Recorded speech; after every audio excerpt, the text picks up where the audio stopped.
If you're creating new content on a regular basis, then unfortunately, writer's block is something that's bound to happen.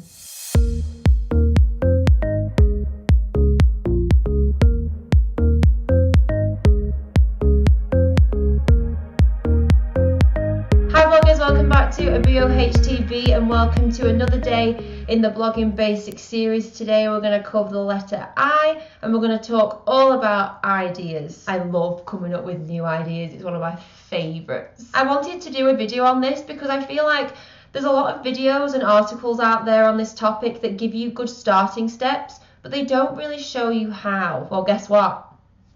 I'm going to show you how. Searching for new content ideas can seem like a really time-consuming process. I mean, you're already adding on extra hours to what's a really long process anyway. But it's actually possible to generate content ideas in 15 minutes or less. And even better than that, there are plenty of ways you can do it too. But first, if you're new to this channel, make sure you subscribe so you can keep up to date with all the videos in the Blogging Basics series.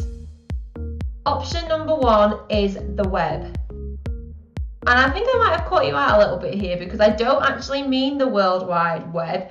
I mean an actual web, like a spider's web. What is she talking about? You want to use this web technique to connect different topics together. It's a fairly simple context. So you start with 1 or 2 main ideas and then you draw lines from those and then think of more subtopics that relate to them. Then you'll branch out from those subtopics and you'll keep following this process and going with what works well until you find a solid idea that you can turn into a blog post. So for instance, you might start off with the main topic as digital marketing and you might write subtopics like content marketing, SEO and social media. And then from the content marketing subtopic, you could draw lines that relate to an editorial calendar or newsletter or blog posts. And then from that, you might just want to come up with an idea that's, oh, I don't know, 5 ways to come up with blog post ideas. You see where I'm going with this? You get what I'm saying.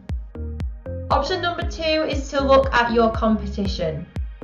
If you don't like the web idea, then taking a look at your competition is a great option. Now, when I say your competition, I really just mean a list of people who are in the same industry as you. You should have a list of these people on social media or just in the back of your mind, but just take a look at their blogs and social media and see what they've been posting recently. If you want to get a little bit more in depth, you can cross-reference their topics with yours. So are there some things that they're talking about that you're not? You could also use a tool called BuzzSumo, which sorts out a competitor's blog posts in terms of popularity. So take a look at these different ideas and maybe see what you could cover a little more in depth. Now, I don't want you to copy here. That's a no-no. You just want to take inspiration from what they've already done. And I mean, who knows? You might end up collaborating on something together.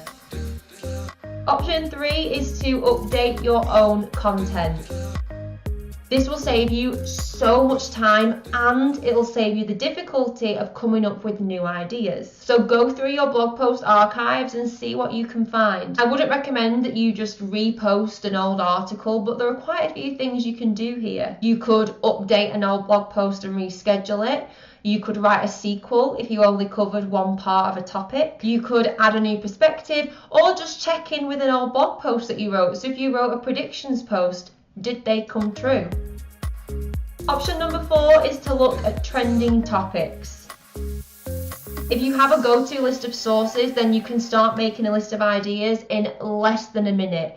If you don't, then it's probably a good idea to make a one-time investment. Create lists on social media or use Feedly to organize your websites.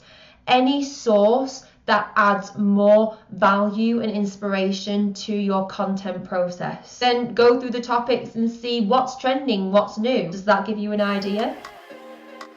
And the final option is to go to your support network. You can always rely on the people that you know in your support network. Reach out to the people that you know online. Talk to them.